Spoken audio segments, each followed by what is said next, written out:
Most of us believe that living past 100 demands grueling workouts, intense discipline, and an ironclad diet. We imagine centenarians as marathoners or health fanatics, defying the clock with sheer force of will. But what if everything you thought about longevity was wrong? What if the true key to a vibrant, century-long life had nothing to do with pain, strain, or sacrifice, and everything to do with grace, balance, and joy? In today's emotionally powerful journey, we'll peel back the layers of science, culture, and human experience to uncover the real habits behind long life. These 5 life-changing rituals aren't fitness fads or miracle supplements. They're simple, sustainable, and practiced by the world's longest-living people every single day. Some of these habits may shock you. None require a gym membership, but all will ask you to rethink how you live, love, and connect. If you're ready to live longer, not just in years, but in meaning, keep watching, because what comes next may change how you approach every day of the rest of your life. Habit number 1, building unbreakable human bonds in a world racing toward disconnection. Where likes have replaced conversations and text substitute for touch, we've forgotten one of the oldest truths of our species. We are wired to connect. And those connections, as it turns out, are not just comforting, they're life-extending. Science now confirms what the heart has always known. Strong social ties are among the most powerful predictors of longevity. People who live well into their 90s and 100s aren't just surviving. They're deeply rooted in relationships. And it's not the number of friends that matters. It's the depth of connection. When we feel lonely or isolated, our bodies interpret that as danger. Chronic loneliness triggers a constant drip of cortisol, the stress hormone. Over time, this leads to inflammation, high blood pressure, weakened immunity, and an accelerated aging process. But the opposite is equally true. Studies show that people with close emotional relationships, be it with friends, family, or community, have up to a 50% greater chance of reaching an advanced age. The story of George. George was 84 when he lost his wife. He found himself withdrawing from the world, skipping gatherings, and spending his days in silence. He thought he was just adjusting to grief. But slowly, he felt his health decline, his energy drained, his sleep fragmented. Then came an unexpected invitation. A local group of retired veterans met weekly over coffee and stories. At first, George declined, but one afternoon, he walked in and sat down. That day changed his life. Within weeks, George felt lighter. His blood pressure stabilized. Laughter returned to his mornings. The warmth of shared memory rekindled something powerful: purpose. George didn't need medication. He needed connection. From Okinawa to Sardinia, long-lived cultures have one thing in common. People stay connected. Whether it's through multi-generational homes, daily gatherings, or community rituals, they build lives rich in emotional support. So how can you bring this into your life? Reconnect with someone you've lost touch with. Join a club or group that shares your passions. Make regular time for family meals or neighborhood chats. Longevity isn't built alone. It's woven in the quiet strength of belonging. Habit number 2, eating simply. Savoring slowly. If you imagine a centenarian's plate, it's not stacked with high-protein shakes or exotic supplements. It's filled with color, simplicity, and joy. Across the globe, the world's longest-living people follow one sacred principle: eat less, eat natural, and eat together. Forget dieting. Longevity is about nourishment, not restriction. In Okinawa, Japan, elders follow the Hara Hachibu rule, eating only until they are 80% full. This tiny shift reduces caloric intake naturally, prevents overeating, and gives the body space to function efficiently. The story of Ruth. Ruth, 82, used to believe in finishing every bite. Raised in a generation where food was sacred and scarcity common, leaving anything uneaten felt wasteful. But after moving in with her daughter, a nutritionist, Ruth began eating smaller portions, focusing on vegetables, legumes, and whole grains. She slowed down. She savored. And in just a few months, she felt transformed. Her digestion improved. Her mood lifted. Her energy returned. No starvation. No counting carbs. Just respect for the body's cues. Here are common threads among centenarian diets.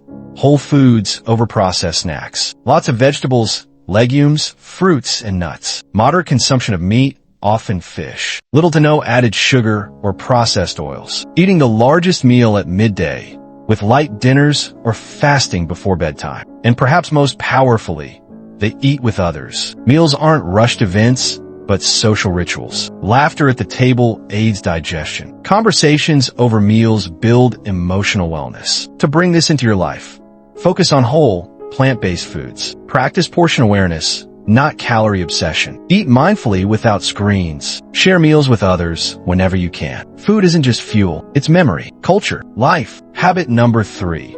Mastering the mind and managing stress. If there is one silent killer hiding in plain sight, it's chronic stress. And yet, most centenarians have never uttered the words burnout or panic attack. They face hardship, loss, change, but they don't let stress rule them. What's their secret?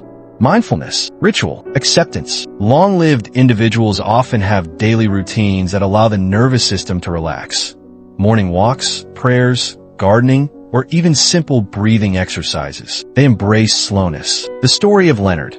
Leonard spent 40 years in high-pressure business. Deadlines were his daily diet. Even after retiring, he carried the anxiety. One day, his daughter gifted him a book on mindfulness. Skeptical but curious, Leonard began each day sitting quietly for 10 minutes. Within weeks, his insomnia eased. His blood pressure dropped. He laughed more. He didn't change the world. He changed his relationship to it. Chronic stress floods the body with hormones that age us. It harms the heart, brain, and immune system. But daily stress management techniques, even just a few minutes a day, can reverse those effects. Try these. Take 10 slow, deep breaths first thing in the morning. Replace screen time with a sunset walk. Keep a gratitude journal to shift focus from fear to fulfillment. Learn to say no without guilt. The mind, when calm, becomes the most powerful medicine. Habit number 4.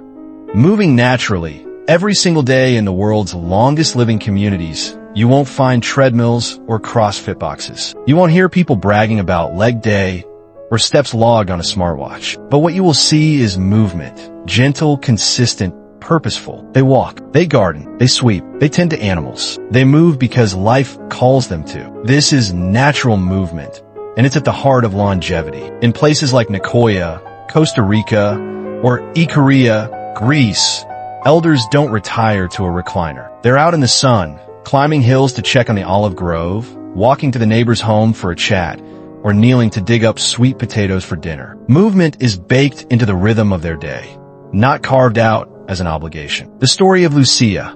Lucia, age 92, lives on a small hillside in Sardinia. Every morning before the sun crests the horizon, she sweeps the stone steps of her home, feeds her chickens, and walks to the village square. It's not exercise to her, it's life. Her joints are limber, her smile warm, her energy abundant. She credits it all to just keeping busy, and the science backs her up. Light physical activity throughout the day reduces the risk of heart disease, diabetes, and cancer. Boosts mood and cognitive sharpness, enhances balance and mobility. Reducing falls lowers inflammation and supports immune health. You don't need a gym. You need to move with intention. Walk to do errands instead of driving, tend a garden, or a few potted plants. Stretch when you wake and before bed. Clean or reorganize your space with music on. Forget 10,000 steps. Think one purposeful step at a time. Habit number 5.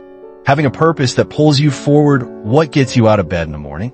For those who live past 100, the answer isn't, I have to, it's I get to. They have purpose. And purpose, it turns out, isn't just spiritual, it's biological. In Okinawa, this is called ikigai, reason for being. In Nicoya, it's plan de vida. In every blue zone, people wake up with a reason to keep going, to teach, to nurture, to give. And science shows that having a sense of purpose lowers risk of Alzheimer's, reduces stroke and heart attack, improves sleep, mood, and immunity, increases lifespan by years. Yes, years. The story of Samuel. Samuel, 101, lives in a small town in Georgia. After retiring at 70, he felt lost. But one day, his granddaughter asked if he could teach her how to fix an old radio. That sparked something in him. Samuel began holding small classes in his garage, showing neighborhood kids how to repair things. Radios, bikes, clocks. His garage became a classroom, and Samuel, a beloved teacher. He says, "As long as I can give, I'm alive." Purpose doesn't mean changing the world. It means doing something that matters to you or someone else. Volunteering an hour a week caring for a grandchild or pet sharing your story, mentoring someone learning a new skill or passion project. You are not meant to drift. You are meant to matter. It's not just years. It's the quality of the life you live. We chase youth. We fear age. But those who've lived longest and best don't chase time. They embrace it. They don't obsess over every wrinkle or calorie. They don't measure life in numbers, but in moments. A shared sunset, a warm bowl of soup, a child's laughter, a sense of meaning when waking up each day. Living past 100 isn't about hacking your biology. It's about honoring your humanity. So, let's remember what really extends life. Connection that makes us feel seen, food that nourishes without guilt, stillness that calms the storm within, movement that honors what our bodies were built for, and a purpose that gives each day its shine. The oldest people in the world aren't trying to live forever. They're just living well. And maybe that's the secret. Call to action. If this touched your heart or made you rethink what matters most, share it with someone you love. Start a conversation, a walk, a shared meal. You don't have to live to 100 to live fully. You just have to start today.